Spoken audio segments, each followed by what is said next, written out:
বন্ধু বান্ধৱীসকল কি খবৰ আশা কৰিছোঁ আপোনালোকৰ ভাল বৰ্তমান মোৰ ভাল মই বিচাৰিছোঁ যে আপোনালোকে চাইছে BJMT ব্লগছ আৰু দেখিছে আজি মই এখন দলঙৰ ওপৰেদি যাত্ৰা আৰম্ভ কৰিছোঁ মানে যাত্ৰা কৰিবলৈ লৈছোঁ আৰু দলংখনৰ নাম হৈছে ডক্টৰ ভূপেন হাজৰিকা সেতু মানে ধলাশদিয়া ব্ৰিজ বুলি আমি সকলোৱে জানো আৰু এই ধলাশদিয়া ব্ৰিজখন আছে তিনিচুকীয়া জিলাত তো ভাবিলোঁ তিনিচুকীয়ালৈ আহিছোঁ যেতিয়া ধলাশদিয়া ব্ৰিজখনো এবাৰ দৰ্শন কৰি যাওঁ সেইকাৰণে ভাবিলোঁ ধলাশদিয়া ব্ৰিজখন চাই লওঁ এই ব্ৰিজখন চাবলৈ আহোঁতে আমাৰ ৰাতিয়ে হৈ গ'ল ৰাতি আহি আৰুৱে ভাল লাগিছে কাৰণ কেলৈ কৈছে যিটো দিনত দেখিব নোৱাৰোঁ সেইটো ৰাতি দেখিছোঁ মানে দুইফালে ষ্ট্ৰীট লাইটবোৰ জ্বলি আছে আৰু এই ষ্ট্ৰীট লাইটবোৰৰ পোহৰে গোটেই দলংখন পোহৰ কৰি ৰাখিছে আৰু ইমান ধুনীয়া লাগিছে আপোনালোকক কি ক'ম তো সেইকাৰণে ভাবিলোঁ যেতিয়া ইমান ধুনীয়া এটা মানে দৃশ্য উপভোগ কৰিছোঁ তো ভাবিলোঁ আপোনালোকক উপভোগ কৰাওঁ সেইকাৰণে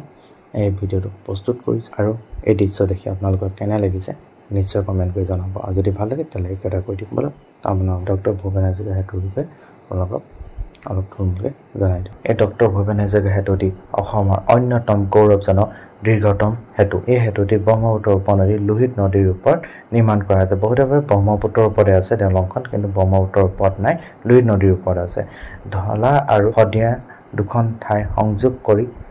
থকাৰ বাবে এক ধলাশদিয়া ব্ৰিজ বুলি জনা যায় বা ব্ৰিজ বুলি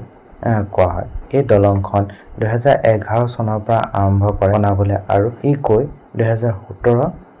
চনত সম্পূৰ্ণ হয় ইয়াক আমাৰ ভাৰতৰ প্ৰধানমন্ত্ৰী নৰেন্দ্ৰ মোদী ডাঙৰীয়াই এই সেতুখনক শুভ উদ্বোধন কৰে 2017 চনৰ 26 মে তাৰিখে সেতুখনক অসমৰ সুপুত্ৰ সংগীত সম্ৰাট ডক্টৰ ভূপেন হাজৰিকাৰ নামত নামাকৰণ কৰা হয় ইয়াৰ দৈৰ্ঘ্য হৈছে প্ৰায় 9.15 কিলোমিটাৰ ই ভাৰতৰ আটাইতকৈ দীঘল গাড়ী চলা সেতু এই সেতুৰ ফলত অসমৰ পৰা অৰুণাচল প্ৰদেশলৈ যাত্ৰাৰ সময় প্ৰায় 4-5 ঘণ্টা বাচি যায় সীমান্ত সুৰক্ষাৰ ক্ষেত্ৰতো এই সেতুটি অন্যতম গুৰুত্বপূৰ্ণ ভূমিকা আছে বুলি কোৱা হয় কাৰণ অৰুণাচল প্ৰদেশ চীনৰ সীমান্তৰ লগত সংযুক্ত এইটো সকলোৱে জানে যে চীন আৰু ভাৰতৰ মাজত কেনেকুৱা এটা পৰিস্থিতি হয় না চীনে ভাৰতক দেখিব পাৰে না ভাৰতে হেৰি কৰিব মানে চীনৰ বহুতখিনি হেৰি চলি থাকে তো সেইটো কাৰণে এই দলংখন হোৱাৰ কাৰণে আমাৰ সেনা বাহিনী সকলৰ কাৰণে বহুত সুবিধা হৈছে যাতে কেতিয়াবা চীনে যদি যুদ্ধৰ কথা ভাবে বা তেনেকুৱা ধৰণৰ যদি কিবা যদি নকৰিবলগীয়া কিবা কৰি দিয়ে তো আমাৰ সেনা বাহিনীয়ে যাতে সেই ঠাইত গৈ তেওঁলোকৰ মুখামুখিকৈ মোকাবিলা কৰিব পাৰে তাৰ কাৰণে এই দলংখন হোৱাৰ কাৰণে বহুত সুবিধা হ'ল আৰু বহুতো সুবিধা আছে যি সকলোৱে জানে এখন দলং থাকিলে কিমানবোৰ যাতায়াতৰ সুবিধা হয় সেয়া আছিলে অঞ্চলত আপোনালোকক জনাবলৈ ট্ৰাই কৰিলোঁ তো দলংখনৰ বিষয়ে ব'লক বাকী চাই গৈ থাকোঁ পুৰা ষ্টেট এই বহুত দূৰত টাৰ্ণিংটো দেখিছোঁ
নামি চাম ব্ৰিজখন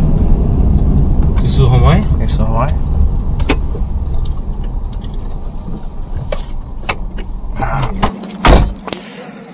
চক কি ধুনীয়া একদম মজা বতাহ এটা মাৰিছে একদম ভাল লাগি গৈছে একদম গুড ফিল এটা হৈছে একদম দিল খুচ কি ক'ম দিল খুচ মজা লাগিছে ইয়াত অকণমান টাইম ৰ'ম তাৰপিছত আৰু যাম ইয়াৰ পৰা ভাল লাগিছে চাগে দেখিছে নাই মানুহ আহি আহি ৰৈছেহি খুবেই ভাল লগা দৃশ্য দেখিছে ইমান সুন্দৰ এইবোৰ বালি এইবোৰ পানী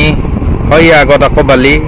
অলপ আগত আছে মেইন নদীটো আমি এইখিনিতে ৰৈছোঁ অলপ ছাইডটো হয় সেইটো কাৰণে পানী কমি আছে কিন্তু মেইনটোতো সেইখিনিতে আছে সিফালে আছে এতিয়া ইয়াত অলপ টাইম ৰ'লোঁ এতিয়া যাম আৰু বেকত এখন গাড়ী এতিয়া ইয়াৰ পৰা এতিয়া টাটা বাই বাই আৰু বাকীখিনি আপোনালোকক ভিউ দেখুৱাই আছোঁ গাড়ীৰ পৰা এতিয়া বলক গৈ থাকোঁ আমাৰ গাড়ী ষ্টাৰ্ট হৈ গ'ল আৰু এতিয়া গৈ আছোঁ আৰু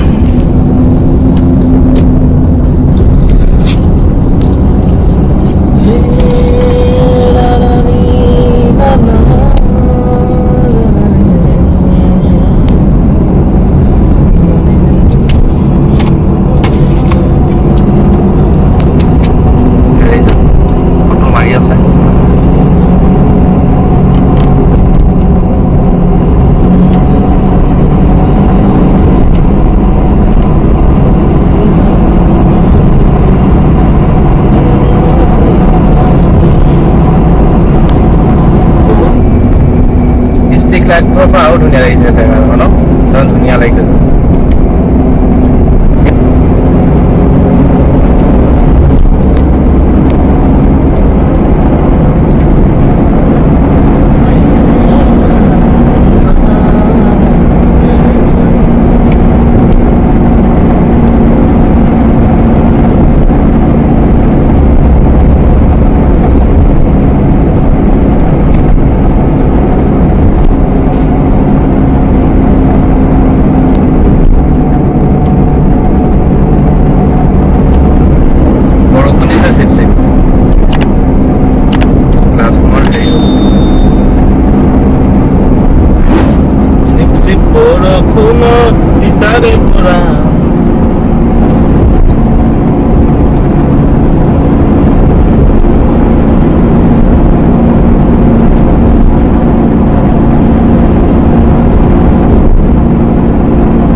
চাগে হয়তো আৰু ভিডিঅ'টো আজি ইমানতে সামৰণি মাৰিছোঁ ভিডিঅ'টো চাই কেনে পালে তো কমেণ্ট কৰি জনাবলৈ নাপাহৰিব আৰু যদি ভিডিঅ'টো ভাল লাগিল তেতিয়াহ'লে লাইক কৰি দিব আৰু ছাবস্ক্ৰাইব কৰিবলৈ নাপাহৰিব ভুলতো তো আজিলৈ বাই